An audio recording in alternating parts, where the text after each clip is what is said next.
اور وہ آیت ہے سورۃ الحجر کی آیت نمبر 9. اعوذ باللہ من الشیطان الرجیم بسم اللہ الرحمن الرحیم انا نحن نزلنا الذکر وانا لہ لحافظون. بے شک اس الذکر یاد دہانی کو ہم نے نازل کیا اور ہم ہی اس کی حفاظت کرنے والے ہیں. یعنی اس کتاب کی حفاظت کی گارنٹی اللہ تعالیٰ نے خود لی ہے اپنے پر. یعنی اللہ تعالیٰ نے یہ وہ واحد الہامی کتاب ہے جس کی حفاظت کی ذمہ داری خود اپنی ذات پر لے لی. اس سے پہلے کسی بھی کتاب کی حفاظت کی ذمہ داری اللہ تعالیٰ نے اپنے اوپر نہیں لی. اور اس کی ٹیکنیکل ریزن بھی تھی کہ اگلے انبیاء کرام علیہ السلام کی کتابیں جب ٹیمپر ہوا کرتی تھی تو نیا نبی آ جاتا تھا اور جو دین میں بدعات لوگ داخل کر دیتے تھے ان کو وہ دور کر دیا کرتے تھے. اور بنی اسرائیل میں آپ دیکھیں تقریباً 2000 سال تک مسلسل نبوت کا سلسلہ چلتا رہا ہے. ایک نبی فوت ہونے سے پہلے دوسرا نبی کو اپنا خلیفہ بنا جایا کرتا تھا. حتیٰ کہ ان کے حکومتی معاملات بھی جو ہیں وہ بھی انبیاء کرام علیہ السلام کے ہاتھوں میں ہوا کرتے تھے. سیدنا سلیمان علیہ السلام کو دیکھیں, داؤد علیہ السلام کو. بیک وقت وہ پیغمبر بھی تھے اور وہ بیک وقت حکمران بھی تھے, اللہ کے خلیفہ تھے دنیا پہ. لیکن ہمارے محبوب صلی اللہ علیہ وسلم کے کیس میں اللہ تعالیٰ نے اس الذکر کی حفاظت کی ذمہ داری قیامت تک کے لیے اپنے ذمہ لے لی. اور اس کی ایک ٹیکنیکل ریزن ہے, وہ انشاءاللہ میں ڈیٹیل کے ساتھ اسی میں ہی بعد میں ایڈریس کروں گا. پہلے آپ اس چیز کو سمجھ لیجئے الذکر کسے کہتے ہیں. تو عربی زبان میں الذکر کہتے ہیں یاد دہانی کو. ایسی چیز جو کسی کی یاد دلائے, ایسی نشانی جسے دیکھ کر کوئی یاد آ جائے, اسے کہتے ہیں الذکر. اب اس کو مثال سے سمجھیں گے. میرے ہاتھ میں ایک بال پوائنٹ ہے. سپوز میرے کسی دوست نے آج سے 10 سال پہلے مجھے یہ بال پوائنٹ گفٹ کیا اور میں نے اپنی الماری میں کسی سیف مقام پہ اسے رکھ دیا. 10 سال کے بعد اچانک جب میں نے وہ الماری کھولی یا الماری کا وہ والا پورشن کھولا اور وہاں مجھے بال پوائنٹ نظر آیا, تو اس بال پوائنٹ کو دیکھتے ہی مجھے اپنا دوست یاد آ جائے گا. آئے گا کہ نہیں, جس نے یہ گفٹ کیا ہوگا.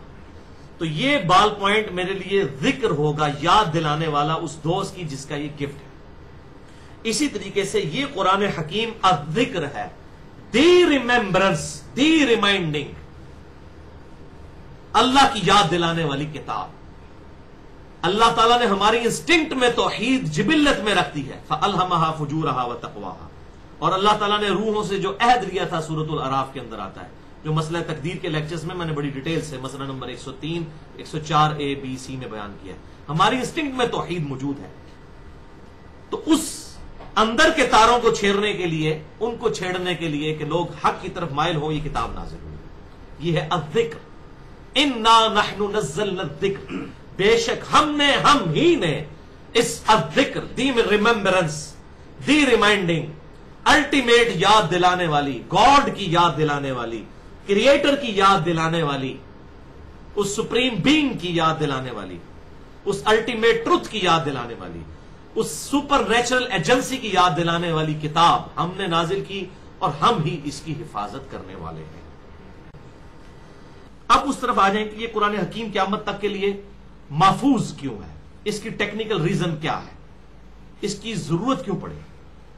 تو کچھ میں نے پہلے بھی ڈسکشن کی کہ اگلی انبیاء کرام علیہ السلام کی کتابیں اگر ٹیمپر ہوتی تھیں, تورات, زبور, انجیل ٹیمپر ہوئی, انجیل کے بعد تو آپ صلی اللہ علیہ وسلم آگے, باقی کتابیں جب ٹیمپر ہوئی تو انبیاء کرام آتے تھے اور وہ ساری چیزیں جو ہے وہ دور کر دیا کرتے تھے. اب چونکہ قیامت تک کسی پیغمبر نے نہیں آنا, اگر خدا نہ خواستہ قرآن ٹیمپر ہو جاتا پھر ہدایت کے لیے دنیا میں کوئی چیز باقی نہ رہتی.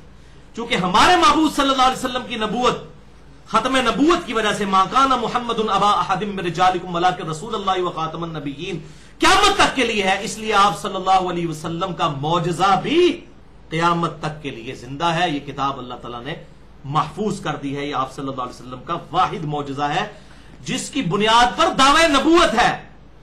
معجزے آپ کے بہت ہیں لیکن دعوی نبوت جس معجزے پر ہے وہ یہ کتاب ہے. کیوں؟ آج کوئی حضرت موسیٰ علیہ السلام کے عصا کو اژدہا بنا سکتا ہے؟ میں کہتا ہوں امام کعبہ کے ہاتھ میں پکڑا دیں, چاہے وہ پوپ بیٹھا ہے جو ویٹیکن سٹی میں اس کے ہاتھ میں پکڑا دیں, یا اسرائیل میں بیٹھے ہوئے کسی پریسٹ کے ہاتھ میں پکڑا دیں, وہ عصا جو ہے وہ سانپ نہیں بنے گا یا اژدہا نہیں بنے گا. تو معجزہ حضرت موسیٰ کے ہاتھوں تک تھا. آج کرسچن ہمیں عیسیٰ علیہ السلام کی مردہ زندہ کرنے کی ویڈیو نہیں دکھا سکتے، لیکن ہمارے محبوب صلی اللہ علیہ وسلم کا یہ معجزہ قرآن، چونکہ آپ کی نبوت قیامت تک کے لیے ہے، وہ آج بھی معجزہ ہے، چاہے اس زمانے میں کسی کے پاس تھا یا آج تھا. اس وقت شاعری عروج پر تھی، قرآن حکیم سن کر شاعروں نے اپنے کلام پھاڑ دیے. آج سائنس اپنے عروج پر ہے، اور قرآن حکیم کی ایک آیت بھی ایسی نہیں جو اسٹیبلش سائنس کے خلاف ہو. ہائپوتھیسس تھیوریز کی بات نہیں ہو رہی، اسٹیبلش سائنس کی. اسی لیے وہ ڈاکٹر مورس بوکائل جو فرینچ سرجن تھے، مسلمان ہوئے 80s میں، انہوں نے کتاب بھی لکھی ہے بائبل قرآن اینڈ سائنس، اور انہوں نے ثابت کیا ہے کہ بائبل میں سائنٹیفک فالٹس موجود ہیں اور وہ سائنٹیفک غلطیاں قرآن میں موجود نہیں، کیونکہ بائبل ٹیمپرڈ فارم میں ہے، قرآن حکیم محفوظ حالت میں. پھر وہ مسلمان بھی ہوئے. اس قسم کے کئی اور بھی سائنٹسٹ ہیں جنہوں نے اسلام قبول کیا. تو یہ آپ صلی اللہ علیہ وسلم کا واحد معجزہ ہے یہ قرآن، جس کی بنیاد پر دعوی نبوت ہے. اس لیے میں نے الگ سے ایک لیکچر دیا ہے، مسئلہ نمبر 85، قرآن اور قتال ہمارے محبوب صلی اللہ علیہ وسلم کی دو خصوصیات. یعنی ہمارے محبوب صلی اللہ علیہ وسلم کے کیس میں عذاب استیصال، جو اللہ کی طرف سے قوموں کو ہلاک کیا جاتا تھا رسولوں کا انکار کرنے پر، کبھی چنگھاڑ کے ذریعے، کبھی طوفان کے ذریعے، کبھی سمندر میں غرق کر کے، ہمارے محبوب صلی اللہ علیہ وسلم کے کیس میں وہ عذاب جو ہے وہ قتال کی شکل میں مسلط ہوا کافروں پر. اور اس کا کلائمیکس پھر آپ نے حضرت عمر فاروق رضی اللہ تعالیٰ کے دور میں دیکھا. رومن امپائر بھی گر گئی، پرشین امپائر بھی گر گئی. یہ بیسیکلی وہ عذاب استیصال تھا کہ ان لوگوں نے رسول اللہ صلی اللہ علیہ وسلم کا انکار کیا تھا. اور اس کا ذکر سورۃ التوبہ اور سورۃ الانفال میں موجود ہے کہ اللہ تعالیٰ چاہتا ہے کہ مسلمانوں تمہاری تلواروں کے ذریعے ان کو عذاب دے. تو یہ آپ کی خصوصیت. بالکل اس طریقے سے آپ صلی اللہ علیہ وسلم کا معجزہ بھی. تو اس لیکچر کا نام ہے قرآن اور قتال ہمارے محبوب صلی اللہ علیہ وسلم کی دو خصوصیات، مسئلہ نمبر 85 اہل سنت پاک.com پر. بالکل اس طریقے سے ہمارے محبوب صلی اللہ علیہ وسلم کا یہ معجزہ ہے، ٹینجیبل فارم میں، فزیکل فینامنا آف نیچر کو توڑنے والا معجزہ آپ کا نہیں ہے، کیونکہ ہم اس کی ویڈیو آج نہیں دکھا سکتے تھے 1400 سال بعد. یہ معجزہ ہے. اسٹیبلش سائنس ہو چاہے کوئی اس کی عربک لنگوسٹک کے اعتبار سے اسے پڑھے، یہ الحمدللہ معجزہ ہے. اس میں غیبی خبریں موجود ہیں. اس حوالے سے 3 آیات بڑی اہم ہے، وہ آپ نکال لیجئے اپنے یہ گرو والے قرآن پاک میں. پارہ نمبر 21 کا پہلا پیج نکال لیں کراس ریفرنس کے طور پر، تاکہ میں یہاں پر ہی اس کو ایڈریس کر دوں، کیونکہ یہ ضرورت ہے کہ اس کو یہاں پر ایڈریس کر دیا جائے. پارہ نمبر 21 کا پہلا صفحہ ہے سورۃ العنکبوت، آیت نمبر 48 سے لے کر 51 تک. آپ کے پیج پر 403 نمبر صفحہ ہے. اس کے بالکل سینٹر میں آپ پہنچ جائیں، آیت نمبر 48. وما كنت تتلو من قبلہ من کتاب.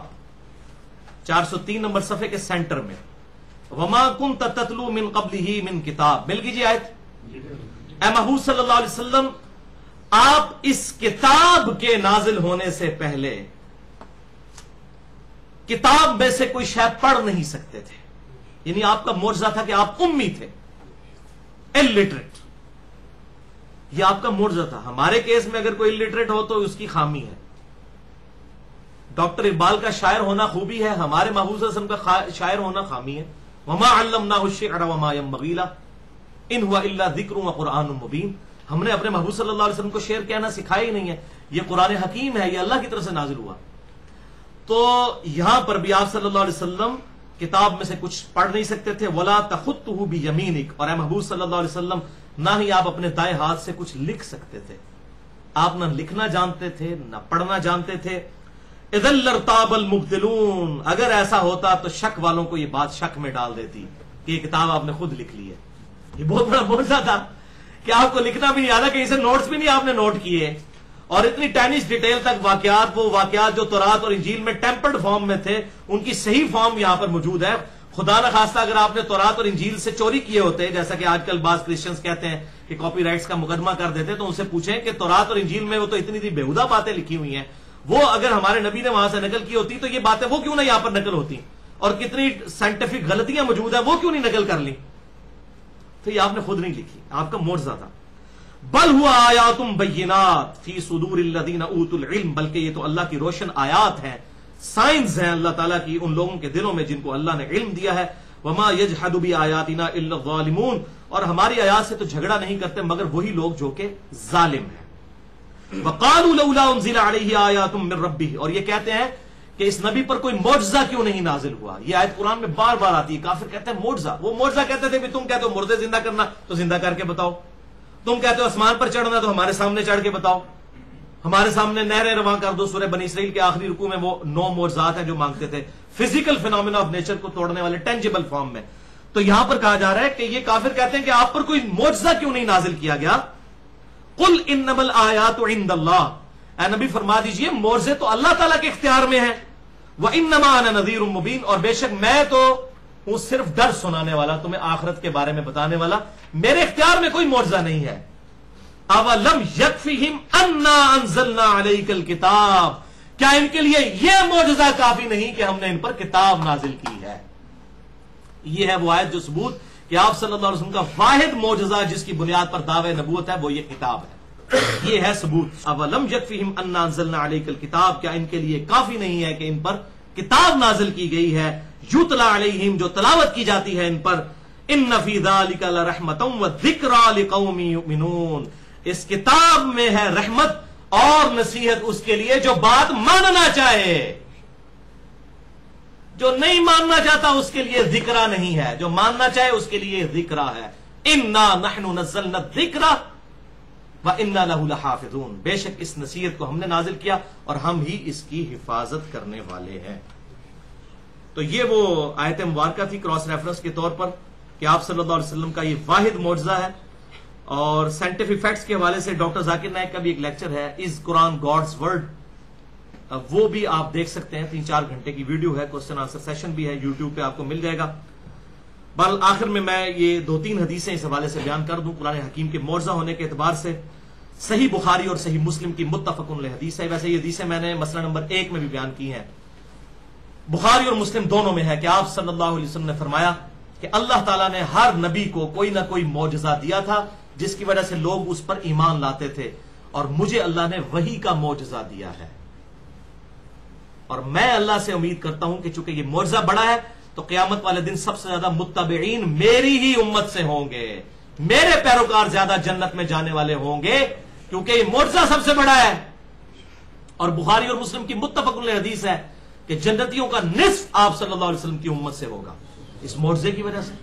سنن ابن ماجہ میں یہ صحیح حدیث ہے کہ جنتیوں کی 120 صفوں میں سے 80 صفیں امت محمدیہ صلی اللہ علیہ وسلم سے ہوں گی. کیوں؟ قرآن کی وجہ سے. اور اس کو تو ہم نے آج دیکھ لیا. 11 ستمبر 2001 کے بعد ٹوئنس ٹاور کے اٹیک کے بعد جو کافروں نے اسلام کو ملائم کیا, اللہ تعالیٰ نے کیسا اسلام کا غلبہ فرمایا. صرف 9 مہینے میں 34,000 امریکنز پلس یورپین لوگوں نے قرآن حکیم کو انگریزی میں پڑھ کر اسلام قبول کر لیا. نیگیٹو نیت سے پڑھا, اللہ نے ہدایت دے دی. یہ آج ہمیں سمجھ آ رہا ہے کہ میرا معجزہ وہی کا معجزہ ہے. دیکھیں کیسے سر چڑھ کے یہ معجزہ بولا ہے. ہمارے مسلمانوں کے کردار کی وجہ سے کافر مسلمان نہیں ہوئے, اس معجزے کی وجہ سے ہوئے ہیں. اور 2007 میں جب کلنٹن پاکستان آئے, امریکن صدر 2 دفعہ رہ چکے ہیں, انہوں نے کہا کہ جیو کو انٹرویو دیا, میں نے خود یہ ان کے الفاظ سنے ہیں, اسلام از دا فاسٹسٹ گروئنگ ریلیجن ان امریکہ. امریکہ میں سب سے تیزی سے پھیلنے والا دین اسلام ہے. اور یہ پریڈکٹ کیا جا رہا ہے کہ 2050 تک اسلام سپر سیڈ کر جائے گا. اس لیے میں کہتا ہوں یہ خودکش حملے کرنے کے اور عام انسانوں کو قتل کرنے کی کیا ضرورت ہے. اللہ تعالیٰ سے ڈر جائے انسان. مسئلہ نمبر 86 میرا سن لیں آپ, کافر کو بھی نہیں آپ قتل کر سکتے. اسلام نے ویسے ہی سپر سیڈ کر جانا ہے جتنی تیزی سے پھیل رہا ہے. انتظار تو کر لیں, وہاں تو ٹرو ڈیموکریسی ہے. جب مسلمانوں کی تعداد بڑھ جائے گی تو حکومت بھی مسلمانوں کے ہاتھ میں آ جائے گی. یہ اس طریقے سے کولڈ وار ہے جو مسلمان ون کرتے جا رہے ہیں. اسی لیے تو وہ آئے دن یہ بلوز کارٹون چھاپ دیتے ہیں تاکہ پابندیاں لگائیں. اب 50 لاکھ کے قریب مسلمان تقریباً فرانس میں ہیں. انہوں نے وہ ایک حملہ ہوا, اس کے بعد وہ ایک تماشا شروع ہو گیا, اور پھر اب ان مسلمانوں پہ سختی شروع ہوگی, کیوں کو ڈی پورٹ بھی وہ کر دیں گے, اور اس طرح کے معاملات شروع ہو جائیں گے. وہ تو چاہتے ہیں جنہوں کہتے ہیں نا کھیل دینا ساڈے نال مونڈا مار کے ٹر دیں, کسی طریقے کوئی ایسا بہانہ کرنا جنہیں تو جان چڑھائیے, کیونکہ اسلام تو تیزی سے پھیل رہا ہے یورپ میں اور امریکہ میں. تو اسلام نے ویسے ہی سپر سیڈ انشاءاللہ کر جانا ہے.